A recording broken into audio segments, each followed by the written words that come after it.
Hello विद्यार्थियों, मेरे दोस्तों, आज हम लोग पढ़ेंगे हिंदी व्याकरण से क्रिया के काल। तो सबसे पहले हम इस पर ध्यान देंगे कि क्रिया के काल क्या है। तो बच्चों, हमने पहले ही क्रिया क्या है ये पढ़ चुके हैं। क्रिया मतलब काम या कार्य। अब हमें देखना है काल। तो चलिए देखते हैं कि ये काल क्या है। काल का अर्थ है समय। क्रिया और काल में अभिन्न संबंध है, क्योंकि प्रत्येक क्रिया का अपना एक समय होता है।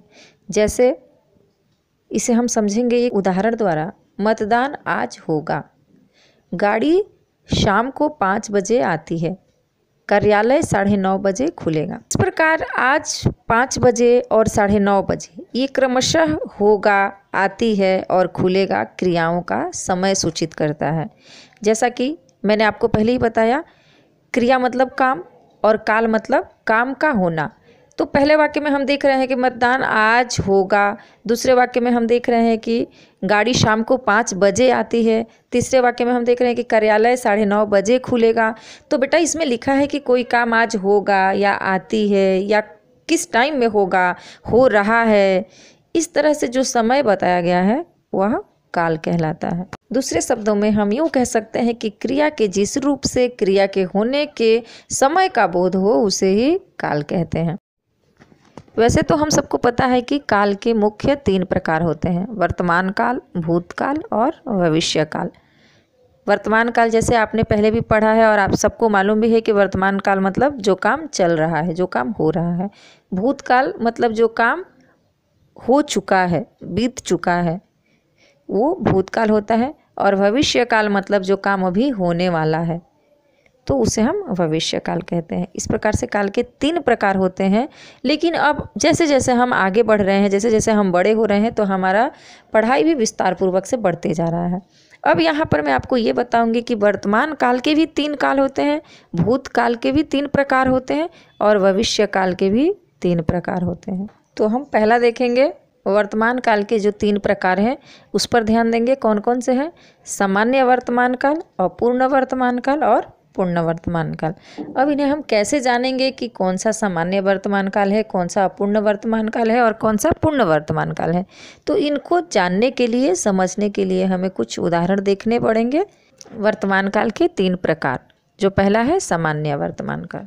तो आगे देखते हैं सामान्य वर्तमान काल क्या है। क्रिया का जो रूप उसका वर्तमान एवं सामान्य अवस्था में होना सूचित करता है उसे सामान्य वर्तमान काल कहते हैं। जैसे बंदर उछल कूद करता है, पक्षी आकाश में उड़ते हैं, तुम सुबह घूमने जाते हो। सामान्य वर्तमान काल की क्रिया के अंत में ता, ते, ती का प्रयोग होता है, यह उसका पहचान है। अर्थात जिस क्रिया के अंत में ता, ते, ती प्लस है लगा रहता है, यह सामान्य वर्तमान काल होता है। ये हम समझ सकते हैं आसानी से। अब देखते हैं दूसरे प्रकार की तरफ, अपूर्ण वर्तमान काल क्या है। तो अपूर्ण वर्तमान काल की तरफ चलेंगे। क्रिया के जिस रूप से यह सूचित हो कि जो क्रिया शुरू हुई है वह अभी तक पूरी नहीं हुई, अर्थात जारी है, उसे अपूर्ण वर्तमान काल कहते हैं।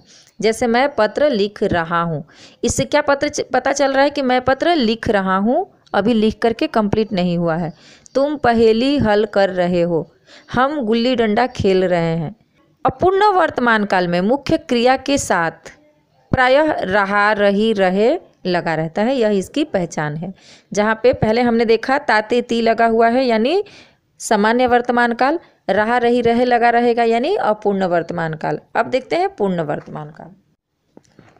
पूर्ण वर्तमान काल क्या है, आगे देखते हैं। क्रिया के जिस रूप से यह सूचित हो कि जो क्रिया शुरू हुई थी वह वर्तमान में ही पूर्ण हो गई है, उसे पूर्ण वर्तमान काल कहते हैं। जैसे मेरी छुट्टी मंजूर हो गई है, तुमने पहेली हल कर दी है, हम गुल्ली डंडा खेल चुके हैं, शकुन ने स्वप्न देखा, महादेवी ने गौरा को पालने का निश्चय किया है। पूर्ण काल पहचानने के तरीके हैं। इसके अंत में आ, ई, ए लगे हुए रहते हैं, प्लस इनके साथ है जुड़ा रहता है। जैसे मेरी छुट्टी मंजूर हो गई है, तो यानी ई प्लस है। तुमने पहेली हल कर दी है, ई प्लस है यहाँ पर भी लगा हुआ है। तो हम चुके हैं, हम गुल्ली डंडा खेल चुके हैं, यहाँ पर हम कैसे पहचानेंगे? ए प्लस है लगा हुआ है। तो पूर्ण वर्तमान काल पहचानने के तरीके हैं। आ प्लस है, ई प्लस है और ए प्लस है लगे हुए रहते हैं। अब हम चलेंगे काल के दूसरे प्रकार की ओर, देखेंगे भूतकाल। तो भूतकाल के भी 3 प्रकार हैं। पहला भूतकाल सामान्य भूतकाल, दूसरा अपूर्ण भूतकाल और तीसरा पूर्ण भूतकाल। तो ध्यान देंगे, पहला सामान्य भूतकाल।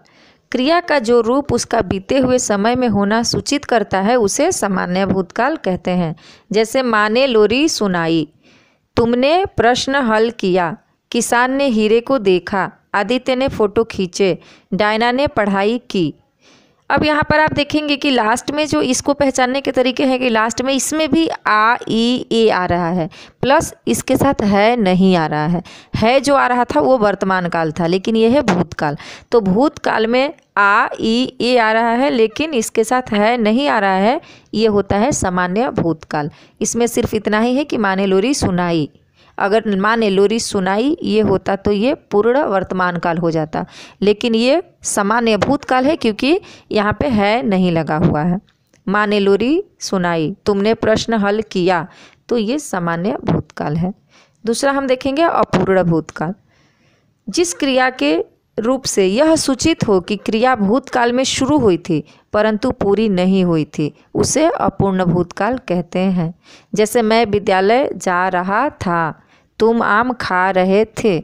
सेम अपूर्ण वर्तमान काल के जैसा ही अपूर्ण भूतकाल भी है, लेकिन अपूर्ण वर्तमान काल में है लगा हुआ रहता है और अपूर्ण भूतकाल में रहा रही रहे के साथ थे लगा हुआ है। ये आपको विशेष ध्यान दे करके पढ़ना होगा। तो दोनों मिलता जुलता ही रहेंगे, लेकिन थोड़ा थोड़ा इसमें जो डिफरेंस होगा उस पर आपको विशेष ध्यान देना पड़ेगा। तो अपूर्ण भूतकाल जो है वह इस प्रकार से है कि मैं विद्यालय जा रहा था, तुम आम खा रहे थे, स्त्रियाँ पानी भर रही थी, कोयल बोल रही थी। रहा रही इसमें भी है, बट वर्तमान काल के रहा रही में है लगा हुआ था और भूतकाल के रहा रही में थे थी था लगा हुआ है। तो अब आगे बढ़ेंगे पूर्ण भूतकाल की तरफ। तो क्रिया के जिस रूप से यह सूचित हो कि जो क्रिया भूतकाल में शुरू हुई थी वह भूतकाल में ही पूरी हो गई थी उसे पूर्ण भूतकाल कहते हैं। इसे अब हम उदाहरण द्वारा समझेंगे। मोहन ने महीने भर मौज मस्ती की थी, पंचायत ने फैसला सुनाया था, भारत ने अपनी रक्षा की तैयारी की थी। यह समझने के लिए बच्चों हम ध्यान देंगे कि यहाँ पर जो आ ए ई के साथ साथ थी भी लगाया जा रहा है, यानी पूर्ण भूतकाल तभी कंप्लीट हो रहा है जब आ ए ई के साथ थी था भी हम लगा रहे हैं, तो हमारा पूर्ण भूतकाल पूर्ण हो रहा है यहाँ पर। इसे समझने के लिए आप ध्यान देंगे कि क्रिया के समान भूतकाल के रूप के साथ था थे थी लगाने पर उसके पूर्ण भूतकाल का रूप बन जाता है।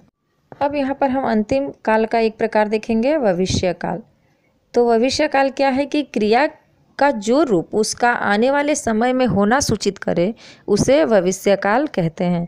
जैसे हम कबड्डी खेलेंगे, आदित्य नेपाल जाएगा, शकुन चिड़िया नहीं बनेगी।